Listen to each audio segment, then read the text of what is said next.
Hello everyone, welcome back to the demo class of project scheduling. Last video में हमने project scheduling का basics पढ़ा था, जिसमें हमने वर्क ब्रेकडाउन स्ट्रक्चर के बारे में डिस्कस किया था। वर्क ब्रेकडाउन स्ट्रक्चर क्या होता है? ये एक ऐसा मेथड है जिसमें हम किसी प्रोजेक्ट को वेरियस सब प्रोजेक्ट्स में ब्रेक डाउन करते हैं, सब प्रोजेक्ट्स को वेरियस टास्क में ब्रेक डाउन करते हैं, टास्क को सब टास्क में, एंड देन सब टास्क को वर्क पैकेजेस में ब्रेक डाउन करते हैं। So which is the smallest work element of the work breakdown structure? कौन सा होता है? That is work package। तो यहां पर जो इंपॉर्टेंट क्वेश्चंस बन सकते हैं वो हम यहां पर अभी देखेंगे। इंपॉर्टेंट क्वेश्चन देखिए क्या बन सकता है। Which of the following is the smallest work element in WBS? WBS में सबसे छोटा वर्क एलिमेंट कौन सा है जिसको आप डीकंपोज नहीं कर सकते हो further? That is work package. Work package, C option. Okay, तो यहां पर देखिए ऑप्शंस कैसी रह सकते हैं? टास्क, सब project, work package. So which of the following is the correct option?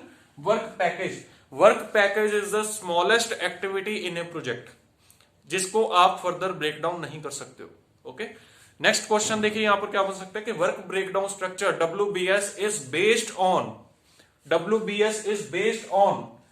हमने यहां पर जो WBS के बारे में मैंने आपको बताया था कि आपने 4 पॉइंट्स ध्यान में रखने हैं, वही 4 पॉइंट्स यहां पर ऑप्शंस में लिखे हैं। देखिए 100% प्रिंसिपल हमने पढ़ा था।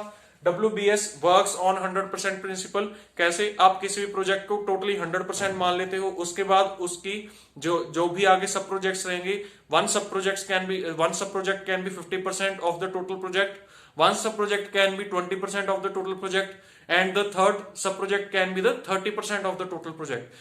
So इस तरीके से आप 100% रूल पे WBS करते हो।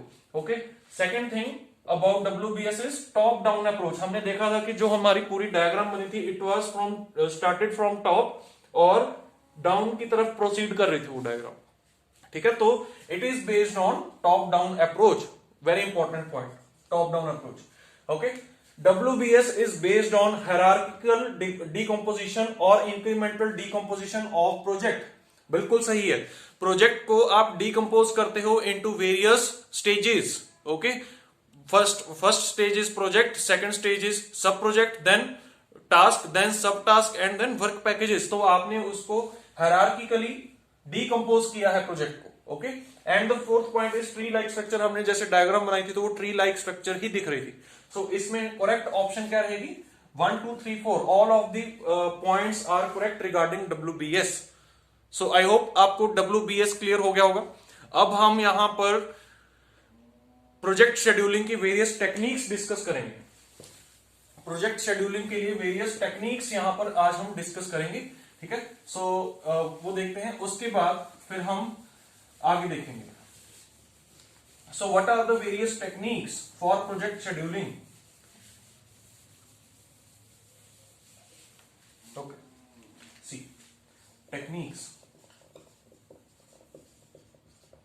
of project scheduling। यहां पर जो इंपॉर्टेंट टेक्निक्स है वो हम यहां पर डिस्कस करेंगे, जिनसे ज्यादातर क्वेश्चंस पूछे जाते हैं। देखिए, first is bar chart, second is milestone chart, third is line of balance technique, and fourth is network scheduling technique।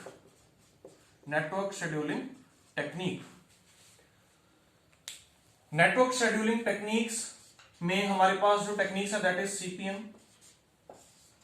PERT, PDM,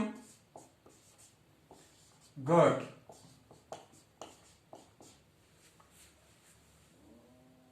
CPM is called critical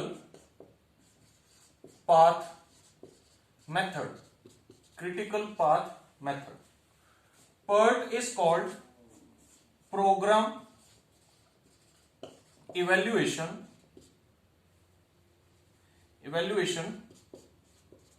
and review technique। PERT की full form में confusion होती है। PERT की full form में जो mistake करते हैं ज्यादातर स्टूडेंट्स, यहां पर लिखते हैं प्रोग्राम की जगह पे प्रोजेक्ट, तो that is the huge mistake. ठीक है, सो पर्ट की जब भी फुल फॉर्म आए तो आपने ध्यान में रखना P for programme, not P for project. Okay, because हम यहां पर प्रोजेक्ट शेड्यूलिंग पढ़ रहे हैं, तो कंफ्यूजन क्या होती है कि यहां पर प्रोजेक्ट लिखा होगा। It is not the project, it is programme, programme evaluation and review technique. Next is PDM. PDM is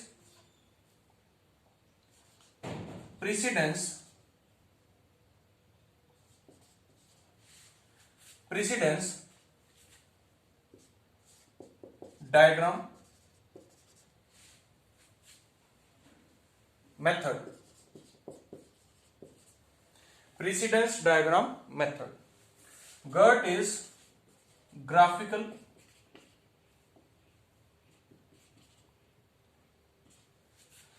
evaluation and review technique. Okay, so देखिए जैसा कि आपके सिलेबस में मेंशन है, सिलेबस में कौन कौन से मेथड्स मेंशन है यहां पर, CPM and PERT. These two methods are mentioned in your syllabus. So we will have detailed discussion on CPM and PERT. CPM और PERT पे हम पूरा डिटेल्ड डिस्कशन करेंगे। यहां पर 100% जो ऑब्जेक्टिव क्वेश्चंस बनेंगे आपके, वो हम सभी यहां पर पढ़ेंगे। ठीक है, और इसके अलावा आज जो हम पढ़ेंगे इस वीडियो में, दैट इज बार चार्ट से लेके लाइन ऑफ बैलेंस टेक्निक तक। These are also the methods of project scheduling, और इनको हम बिल्कुल ब्रीफ में डिस्कस करेंगे। ठीक है, जो इनमें ऊपर से जो भी आपके ऑब्जेक्टिव क्वेश्चंस बनते हैं वो हम यहां पर देखेंगे। ठीक है, सो जितने भी प्रीवियस ईयर में क्वेश्चन यहां पर हमें देखने को मिले हैं इन सभी टेक्निक से, वो उनको हम समझेंगे और इनका हल्का सा कॉन्सेप्ट समझेंगे कि बार चार्ट, माइलस्टोन चार्ट और लाइन ऑफ बैलेंस टेक्निक क्या होता है। उससे आपको हेल्प मिलेगी पर सीपीएम को भी समझने में। ठीक है, सो पर सीपीएम पे डिटेल डिस्कशन होगी, इस पे हम एक ब्रीफ में डिस्कशन लेंगे। ओके, सो सी सबसे पहले हम स्टार्ट करेंगे बार चार्ट से। बार चार्ट से यहां पर मैं एक छोटी सी एग्जांपल लूंगा, उसी से हम सभी कॉन्सेप्ट समझेंगे। ठीक है, देखिए bar chart. Bar chart is also called Gantt chart. Gantt chart, bar chart is also called Gantt chart. Okay, ये आपको ध्यान रखना है, और ये ऑब्जेक्टिव क्वेश्चन बनता है यहां पे। ठीक है, कि which of the following is Gantt chart, it is bar chart. Bar chart को ही हम गैंट चार्ट बोलते हैं। गैंट चार्ट क्यों बोलते हैं, because it was discovered by Henry Gantt. Henry Gantt, Henry Gantt ने इस चार्ट को या इस मेथड को डिस्कवर किया था। ओके, सो ये ध्यान में रखना आपने। सो गैंट चार्ट, देखिए लेट अस से हमारे पास एक एग्जांपल है।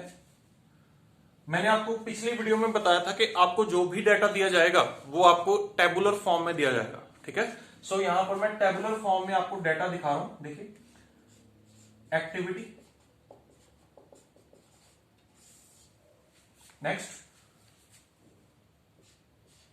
Predecessor activity, predecessor activity, next is time duration. Okay, so ये आपको एक टेबल दिया जाएगा।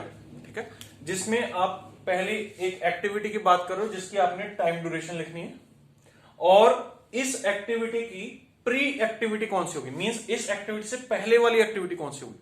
तो एक्चुअली ये कॉलम्स दोनों क्या डिस्क्राइब कर रहे हैं यहां पर ये दो कॉलम्स क्या डिस्क्राइब कर रहे हैं, एक्टिविटीज का आपस में रिलेशनशिप। अभी आपको समझ आ जाएगा। यहां पे देखिए, एक्टिविटी ए, लेट अस से फर्स्ट एक्टिविटी इज एक्टिविटी ए। अगर ये फर्स्ट एक्टिविटी है तो इससे पहले कौन सी एक्टिविटी हुई होगी, no activity. A is the first activity, initial activity कौन सी प्रोजेक्ट की, ए एक्टिविटी है, तो उससे पहले तो कोई एक्टिविटी नहीं हुई होगी इसका मतलब। So predecessor activity of A is nothing. Okay, let us say its time duration is 5 days। Next next is B activity. B activity has some predecessor activity. Now कौन सी? लेट अस से B activity जो है वो ए के खत्म होने पे स्टार्ट होगी. बी एक्टिविटी जो है वो ए के खत्म होने पे स्टार्ट होगी, तो बी की प्रीडिसेसर एक्टिविटी कौन सी? ए. Okay, let us say it has been completed in 3 days. इसको जो टाइम लग रहा है वो 3 दिन का टाइम लग रहा है. ये जो टाइम ड्यूरेशंस लिख रहा हूं ये इन एक्टिविटीज की लिख रहा हूं, प्रीडिसेसर की नहीं लिख रहा हूं. ठीक है, इन एक्टिविटीज की हम यहां पर टाइम ड्यूरेशंस लिख रहे हैं. ठीक है, प्रीडिसेसर, ए की प्रीडिसेसर कौन सी है? कोई भी नहीं है. बी की प्रीडिसेसर कौन सी है? ए एक्टिविटी है. प्रीडिसेसर का क्या मतलब होता है? कौन सी एक्टिविटी उस एक्टिविटी से पहले हुई है. ओके, सी एक्टिविटी. नो सी सॉरी, सी एक्टिविटी क्या होता है? देखिए, सी एक्टिविटी का भी कोई एक प्रीडिसेसर होगा. Late us say that is also a. तो इसका मतलब क्या हुआ कि ए के खत्म होने पे बी और सी दोनों काम कर सकते हैं. बी और सी दोनों ही एक्टिविटीज प्रोसीड कर सकती हैं ए के खत्म होते ही. ओके, दोनों ही एक्टिविटीज ए पे डिपेंड कर रही हैं. मैंने यहां पर ये नहीं लिखा कि सी एक्टिविटीज डिपेंडिंग ऑन बी. सी की प्रीडिसेसर एक्टिविटी सिर्फ ए है, तो इट मींस अगर ए कंप्लीट हो गई तो आप अब सी को स्टार्ट कर सकते हो.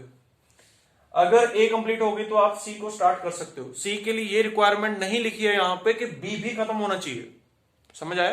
तो दो एक्टिविटीज पैरेलल चल सकती हैं.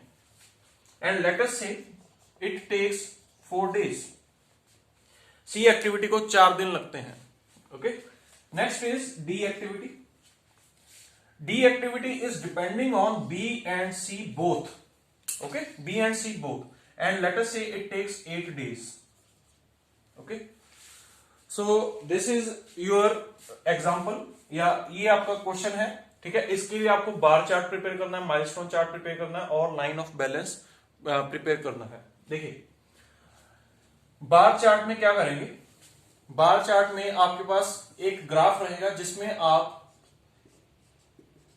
एक्स एक्सिस पे लिखोगे टाइम और वाई एक्सिस पे लिखोगे एक्टिविटी. एक्स एक्सिस पे लिखोगे टाइम और वाई एक्सिस पे क्या लिखेंगे? एक्टिविटी लिखेंगे. ओके, सो हमारे पास एक्टिविटीज कौन कौन सी हैं? ए एक्टिविटी है, बी एक्टिविटी है, सी एक्टिविटी है एंड डी एक्टिविटी. तो ये हमारे पास 4 एक्टिविटीज हैं. ठीक है, हमारे पास टाइम का हम एक्सेस बना लेते हैं. देखिए यहां पर लेट अस से दिस इज 3 और वी कैन हम यहां पर 2 का इंटरवल ले लेते हैं. 2, 4, 6, 8, 10, 12, 14, 16, 18 and 20. सो ये हमने इस ग्राफ को एक बॉक्स में कन्वर्ट कर लिया. इसमें हमारे पास 2 एक्सिस हैं. वन इज एक्स एक्सिस जिसपे हम टाइम ले रहे हैं और वाई एक्सिस पे हम क्या ले रहे हैं? एक्टिविटी ले रहे हैं. ठीक है, सो अब यहां पर देखिए ए एक्टिविटी को कितना टाइम लग रहा है? 5 days लग रहे हैं. और ये कब स्टार्ट होगी एक्टिविटी? ए एक्टिविटी स्टार्ट कब होगी? आप सबसे पहले स्टार्ट कर रहे हो, तो जब स्टार्ट हो रही है तो इट मीन 0 टाइम पे स्टार्ट हो रही है ये एक्टिविटी. ओके, और कब तक चलेगी? 5 दिन तक चलेगी. देखिए, सो मैंने यहां पर इसको बार की फॉर्म में रिप्रेजेंट कर दिया. देखिए, ये एक बार है जो 5वें दिन तक चलेगा. Okay, so this is a bar. Means ये क्या प्रिडिक्ट कर रहे हैं यहां पे कि ए एक्टिविटी चली, 0 से स्टार्ट हुई, 0 टाइम पे स्टार्ट हुई और 5 days तक चली एक्टिविटी. 5 days तक ये एक्टिविटी चली आपकी. ठीक है, नेक्स्ट बी एक्टिविटी. अब देखिए, बी एक्टिविटी जो है ये कब स्टार्ट होनी है? ए के खत्म होते ही. जैसे ही ए खत्म हुई तो आपकी बी एक्टिविटी स्टार्ट हो जाएगी. ओके, सो बी एक्टिविटी एक्चुअली कितने दिन ले रही है? 3 दिन ले रही है. अब देखिए, बी ए एक्टिविटी यहां पर खत्म हुई तो अब हम बी का ग्राफ यहां से स्टार्ट करेंगे. ओके, क्योंकि यहां पर खत्म हुआ. देखिए, इस लाइन से बी स्टार्ट होगा और कब तक चलेगा? 3 दिन तक चलेगा. सो यहां पर मैं 3 दिन का बार बना देता हूं. यहां पर 8 तक जाएगा. देखिए, so this is your B activity. This is your B activity, ये क्या प्रेडिक्ट कर रहा है? B activity. अब देखिए यहां पर आप देख सकते हैं ए के खत्म होने के बाद बी स्टार्ट हो रहा है, मतलब 5वें दिन स्टार्ट हुआ और 8 दिन तक चला। ठीक है, okay. Next is C activity. अब सी का भी उसने क्या बोला है? ए के खत्म होने पे ही स्टार्ट होनी है। ठीक है, और कब तक चलनी है? 4 दिन के लिए चलनी। तो ए कब खत्म हुआ था? देखिए ए खत्म हुआ था 5 डेज पे, 5 पे खत्म हुआ था। तो यहां से अब 4 दिन का ग्राफ बना दो। देखिए 4 दिन का ग्राफ मीन्स 9 डेज तक चलेगा। 9 दिन तक आपकी ये एक्टिविटी कंप्लीट हो जाएगी। सी एक्टिविटी जो है वो 9 दिन तक कंप्लीट हो जाएगी। So this is the bar for C activity. C activity 4 दिन चला, बी एक्टिविटी 3 दिन चला और ए एक्टिविटी कितने दिन चला? 5 दिन चला। ओके, अब देखिए डी एक्टिविटी के लिए क्या बोला है? बी और सी के खत्म होने के बाद स्टार्ट होनी है। बी और सी जब दोनों खत्म हो जाएंगी तब स्टार्ट होगा डी एक्टिविटी। ओके, और कितना टाइम लेगा? 8 डेज लेगा। तो 8 डेज देखिए, अब बी और सी कहां पर खत्म हो रही है? बी और सी दोनों जब खत्म हो रहे हैं तो वो 9 डेज पे हो रहे हैं। देखिए 9 डेज पे आप देख रहे हो कि बी भी खत्म हो चुका है, सी भी खत्म हो चुका है। अगर आप 8 डेज पे देखो तो 8 डेज पे सिर्फ बी खत्म हुआ है, सी नहीं खत्म हुआ। ओके, सो यहां पर 9 डेज के बाद ही आपका बी और सी दोनों खत्म हो रहे हैं। तो अब जो डी एक्टिविटी स्टार्ट होगी वो कब स्टार्ट होगी? 9 डेज के बाद। और कब तक चलेगी? 8 दिन तक चलेगी। तो 9 + 8 कितना आएगा? 17। तो यहां तक आपका डी एक्टिविटी चलेगा। ओके, तो यहां पर हम बार बना सकते हैं इसके लिए, डी एक्टिविटी के लिए। So this is your bar graph, bar chart for this particular example. Okay. So इस तरीके से आप बार चार्ट बनाते हैं। ठीक है, अब देखिए यहां पर बार चार्ट में लिमिटेशंस क्या है? लिमिटेशंस से क्वेश्चन आता है, limitations of bar chart. I hope ये आपको डायग्राम समझ आ गया होगा कि हमने किस तरीके से डायग्राम बनाया है। हम देखिए एक बार मैं दोबारा रिपीट कर रहा हूं। एक्स एक्सिस पे लेते हैं टाइम, वाई एक्सिस पे लेते हैं एक्टिविटी। हमारे पास 4 एक्टिविटीज थी, ए बी सी डी। तो हमने चारों एक्टिविटीज को वाई एक्सिस पे ले लिया है। टाइम हमारा यहां पर हमने 20 तक टाइम लिया था, 20 डेज तक। यहां पर मैं लिख देता हूं time in days. Okay, so A activity ने 5 दिन लिए तो हमने 5 दिन का बना दिया और 0 डे पे स्टार्ट हो रही है और इसका प्रीडिसेसर एक्टिविटी कोई भी नहीं है, इससे पहले कोई एक्टिविटी नहीं हुई है, तो इट मींस ये 0 से ही स्टार्ट होगा। ओके, और 5 दिन तक चला। उसके बाद बी एक्टिविटी ए के खत्म होने के बाद स्टार्ट होगा तो और 3 दिन चल रहा है। ए के खत्म होने के बाद देखिए ये बी है। ओके, 5 से 8 दिन तक चला। उसके बाद सी एक्टिविटी ने भी ए के खत्म होने पे ही चलना है। ठीक है, ए खत्म हुआ तभी सी स्टार्ट हो गया। देखिए सो यहां पर हम बोल सकते हैं कि बी और सी एक्टिविटीज दोनों पैरेलल चल रही हैं। ठीक है, 3 दिन के लिए पैरेलल चली। उसके बाद 4th डे जो था उसमें बी खत्म हो चुका था तो वो सिर्फ सी बच गया। और बी और सी दोनों के खत्म होने के बाद आपका डी स्टार्ट हुआ और डी ने कितने दिन लिए? 8 डेज लिए। तो अगर मैं यहां से पूछूं कि टोटल प्रोजेक्ट टाइम कितना हुआ, टोटल प्रोजेक्ट कंप्लीशन टाइम क्या हुआ? टोटल प्रोजेक्ट कंप्लीशन टाइम क्या हुआ? इट इज 0 से लेके देखिए कहां तक चला है? 17 तक चला है। 17 पे जाके सभी एक्टिविटीज आपकी खत्म हो चुकी हैं। So total project completion time is 17 days. I hope आपको क्लियर हो गया होगा। ठीक है, सेकंड थिंग, अब यहां पर हम डिस्कस करते हैं limitations of bar graph. Bar graph की लिमिटेशंस क्या होंगी? देखिए सबसे पहले तो it can not be drawn for the big projects. बहुत कॉम्प्लेक्स डायग्राम बनेगी। ठीक है, बहुत बड़ी डायग्राम बनेगी। बिग प्रोजेक्ट्स के लिए आप बार चार्ट नहीं बना सकते। ठीक है, so can not be used for big projects. ठीक है, बिग प्रोजेक्ट्स के लिए आप यूज नहीं कर सकते। इस प्रोजेक्ट में तो हमारे पास 4 एक्टिविटीज थी और 4 एक्टिविटीज में हमारे पास 4 बार्स बने। ठीक है, तो अगर स्मॉल प्रोजेक्ट है तो वहां पर आप बार चार्ट बना सकते हो, बट बिग प्रोजेक्ट में आप बार चार्ट नहीं बना सकते। बिग प्रोजेक्ट में आप काफी वो कॉम्प्लेक्स बनेगा और काफी बड़ा बनेगा और उसको स्टडी करना और भी मुश्किल हो जाएगा। बार चार्ट को स्टडी करना मुश्किल होता है। देखिए second point, critical path cannot be determined critical path आप डिटरमिन नहीं कर सकते हो। क्रिटिकल पाथ क्या होता है? जिसपे आपका प्रोजेक्ट का पूरा कंप्लीशन टाइम डिपेंड कर रहा है, जिन एक्टिविटीज पे, उन एक्टिविटीज को जोड़ के आप क्या बोलते हो? Critical path. या फिर आप ये बोल सकते हो कि क्रिटिकल एक्टिविटीज वो एक्टिविटीज होती हैं जिनपे कोई भी फ्लेक्सिबिलिटी नहीं होती है, जिनको आप डिले नहीं कर सकते हो। तो आप यहां से ये चेक नहीं कर सकते हो कि कौन सी एक्टिविटी को कितना डिले कर सकते हैं या कैसे है। ठीक है, सो क्रिटिकल पाथ यहां पर मेजर करना बहुत डिफिकल्ट होगा। अगली वीडियोस में जब हम क्रिटिकल पाथ मेथड पढ़ेंगे तो वहां पर आपको पूरा अच्छे से क्लियर हो जाएगा क्रिटिकल पाथ क्या होता है, और तब आप देख पाएंगे कि इसमें आप क्रिटिकल पाथ अच्छे से नहीं देख पा रहे हो। ओके, सो क्रिटिकल पाथ वाले पॉइंट पे स्टार लगा लीजिए। ये पॉइंट आगे आने वाले जो कॉन्सेप्ट्स रहेंगे जैसे सीपीएम पर्ट, वहां पर आपको क्लियर होगा ये पॉइंट। ठीक है, कि क्रिटिकल पाथ क्या होता है जब हम वहां पर अच्छे से पढ़ेंगे। ठीक है, okay. Third point is interdependencies, very important point. Interdependencies cannot be predicted. Interdependencies cannot be predicted, certainly.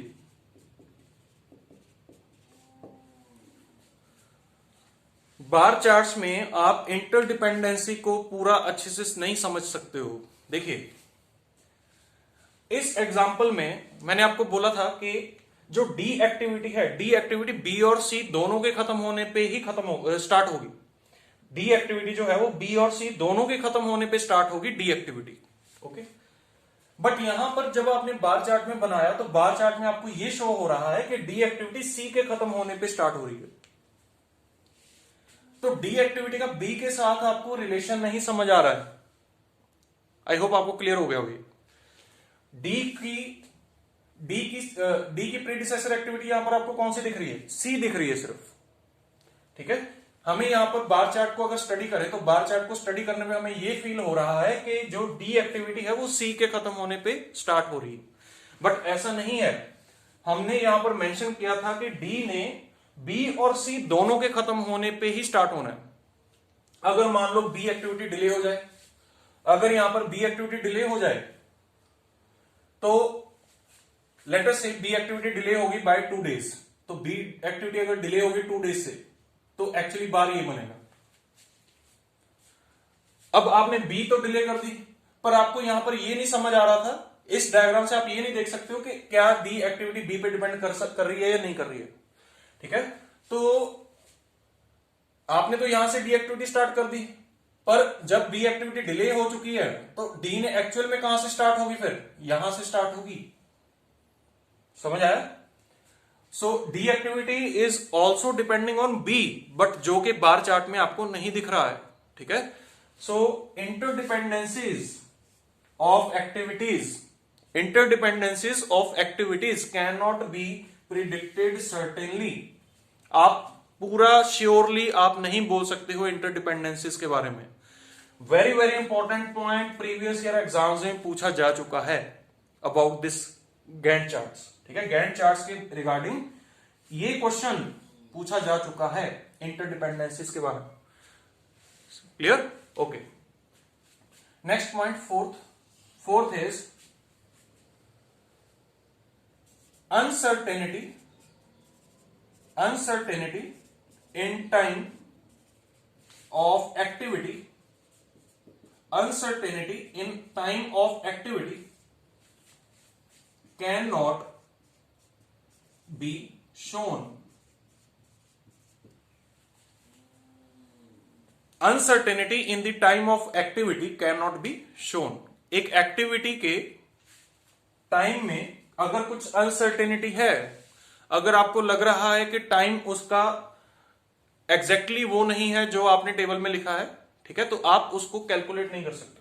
ठीक है, तो जब भी कभी टाइम में अनसर्टेनिटी होती है तो वहां पर हम एक ही मेथड यूज करते हैं, that is PERT, programme evaluation and review technique. तो वो हम आगे देखेंगे। ठीक है, जब अनसर्टेनिटी हो तो वहां पर हम प्रोबेबिलिटी यूज करते हैं टाइम को कैलकुलेट करने के लिए, तो वो हम PERT में डिस्कस करेंगे। बार चार्ट में आपने ये चीज ध्यान में रखनी है कि uncertainty in time of activity can not be shown in the bar chart. So I hope ये आपके चारों के चारों पॉइंट्स आपको क्लियर हो गए होंगे। कौन कौन से पॉइंट्स है? First, Gantt chart cannot be used for big projects. It can only be used for small projects. Okay. Second point, interdependencies आप शो नहीं कर सकते हो. इंटरडिपेंडेंसीज आप वहां पर श्योरली आप वहां पर नहीं बता सकते हो कौन सी एक्टिविटी किस पे डिपेंड कर रही है. Third point, critical path can not B determined. Critical path आप वहां पर नहीं देख सकते हो. And fourth point, last but not the least, कौन सा है? Uncertainty in the time of activity can not be shown. ठीक है, अनसर्टेनिटी जब आएगा टाइम में, एक्टिविटी के टाइम में, तो वो हम पार्ट में डिस्कस करेंगे. ठीक है. So these will be the objective questions for Gantt chart. यही 4 पॉइंट्स आपको गैंट चार्ट के लिए ऑब्जेक्टिव क्वेश्चंस में भी दिखेंगे. Which of the following is the limitation of bar chart, which of the following is the limitation of Gantt chart. ठीक है. और सबसे इंपॉर्टेंट जो पूछा जा चुका है दैट इज इंटरडिपेंडेंसीज. ओके. और ये भी ध्यान रखना, critical path, critical path cannot be determined. Okay, so this was Gantt chart. Okay, यहां पर एक और फिफ्थ पॉइंट लिख रहा हूं मैं लिमिटेशंस में. लिमिटेशंस में एक फिफ्थ पॉइंट और लिख रहा हूं, यहां पर लिख रहा हूं फिफ्थ पॉइंट. थोड़ा स्पेस कम है तो इसलिए थोड़ा सा कोऑपरेट कीजिएगा. तो फिफ्थ पॉइंट यहां पर लिख रहा हूं, देखिए.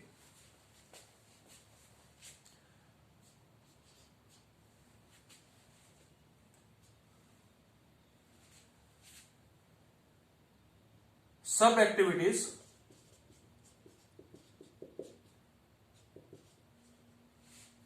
या फिर ऐसा बोल सकते हो work progress can't be determined. Work progress can't be determined. This is the fifth limitation.